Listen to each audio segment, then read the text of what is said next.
It's very simplistic, but given it's about the same ABV, it's just much easier to drink. Much easier to drink.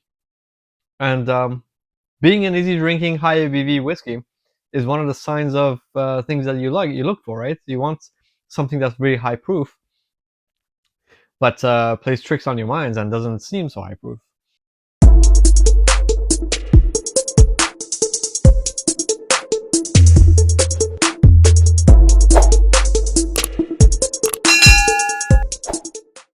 Welcome to Whiskey and SV. I'm your host Sam, and tonight we're going to be drinking some Stagg. And I have in my possession the latest and greatest release from Buffalo Trace Stagg line, the Stagg 25A. Of course, I only have a sample because this still hasn't dropped in NorCal. And yeah, I got this from someone on the East Coast. Last year, as you know, Stagg decided to drop 4 different batches in the last 2 or 3 months of the year. They did batches A through D. So far, in I think today is October 10th. This is the only batch that I know has come out, and it still has not arrived on the West Coast. So yeah, I have a sample here, and I'd like to see how it stacks up against what I consider to be the king of all Staggs, the Stagg 22A. This one is a fresh crack. I cracked it earlier tonight. If you have been following my channel, you know that Ralph and I did a comparison of the Stagg 22A with a bunch of other Staggs, including even at some point a GTS. And we both preferred the 22A to the any other Stagg that we tried so far. So I've gone ahead and bought multiple backups of the 22A, because for me personally, 22A is the ultimate Stagg, and at anywhere between 180 and $200, which is where the secondary on this thing is, and amazingly still is. I do believe that it's at least bang for the buck, definitely the best you can get, and for me, actually personally, it might be even better than most other Staggs that you can acquire. All right, so let's not talk too much. Let's pour these, and we'll try to do a blind tonight. I did get some feedback from one of my regular watchers. He well, yeah, his advice or feedback was that I try too hard to guess what I'm drinking rather than just focusing on the notes. The reality is, honestly, like I do that, and I always do comparisons because I don't think giving notes is that easy, and I don't think it's like people can always relate to notes. And I've been kind of like doing this whiskey semi-seriously for 4 or 5 years. Maybe I'm just not talented. I don't know. But the reality is, I don't know. Like without a comparison and without markers, it's very hard for me to like actually like know what absolute tasting notes are.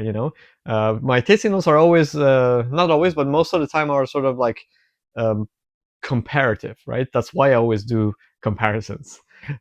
Anyways, I'll do my best. We'll see. We'll see how it goes. So I'll put number 1 on the 25A, and I will put number 2 on the 22A.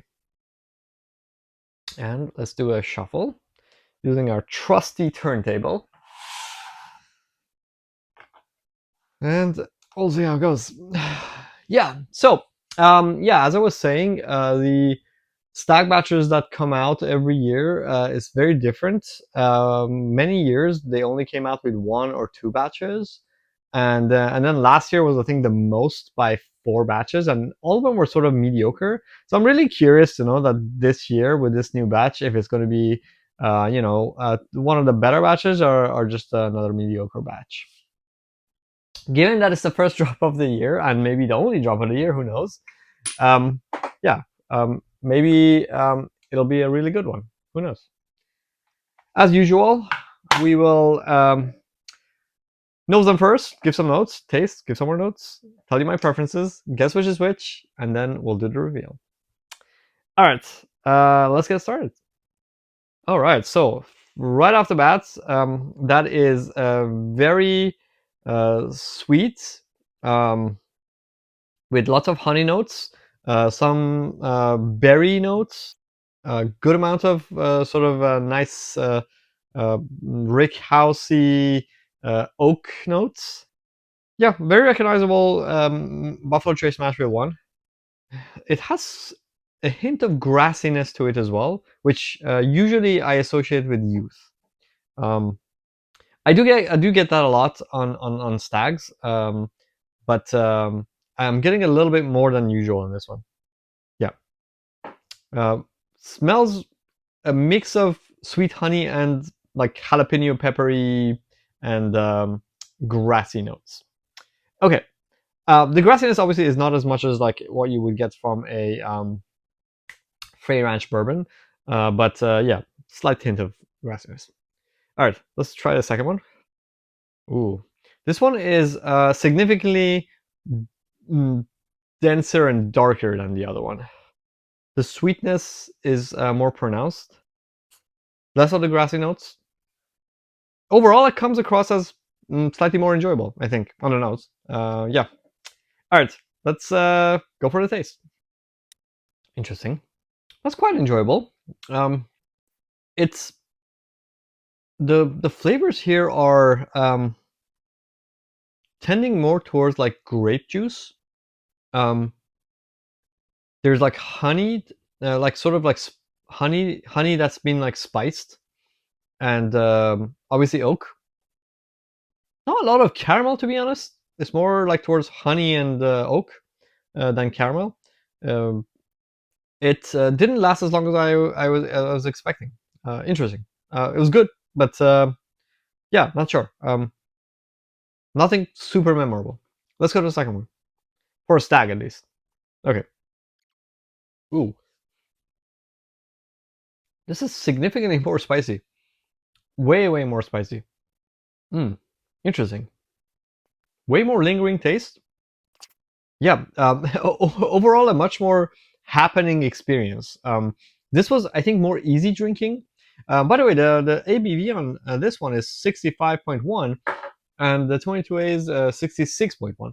So this is 1 percentage point more ABV. So but they're very close. So, but I have to admit that whatever this is drinking much less ABV than the other one, because the other one is way more spicy. At the same time, this is not coming across as complex. It is easier to drink for sure. That's not even close. Um, it's not as spicy, so it just like goes down much easier. Let me try this again. Oh, this has more on it, more things happening. Like even the nose has a bit of like chocolate note to it as well. It's a bit darker. Has a bit of a astringency on it though, which I would not have guessed it would be a 22A. Um, but the complexity is there. So yeah, I'm a little bit confused to be honest. I mean, it's not a clear demarcation as which is better for me right now. I have to say, I think this tends more towards what I prefer to a stag profile. So it would be um, kind of interesting if this is not the 22A, because I've acquired a lot of 22As because I thought they were the shit. So you would think that in a blind, especially with two things that are very clearly very different, it should be very obvious to me which one I enjoy more and which is the 22A. But I am struggling a little bit. I'm tending towards this because it's easier to drink, smoother, but I also think it's not as complex as this one. But this one has a little bit too much spices for what I typically enjoy. And I don't know if I haven't visited Stag, for a while, and now it's changed on me, or the fact that it's like a fresh crack. I need some more time. It's good, but it's not amazing. It's not what I remember the 22A to be. Maybe I've just like made 22A bigger than or better than it actually is. None of these taste like the 22A. I'm gonna try this again. This smells better, I have to say. This has more spices and more astringency, but it's also significantly more complex than this one. Okay. I have to say, surprisingly, I don't think any of these is reminding me of the 22A that I had in my mind. Um, and yeah, this is significantly more spicy than I remember 22A, and this is not as complex as I remember 22A. But overall, I find the nose on this more complex, and I find there's more going on with it. So, um, even though I don't enjoy it as much as I would like to, I would say that I'm guessing that it's a 22A.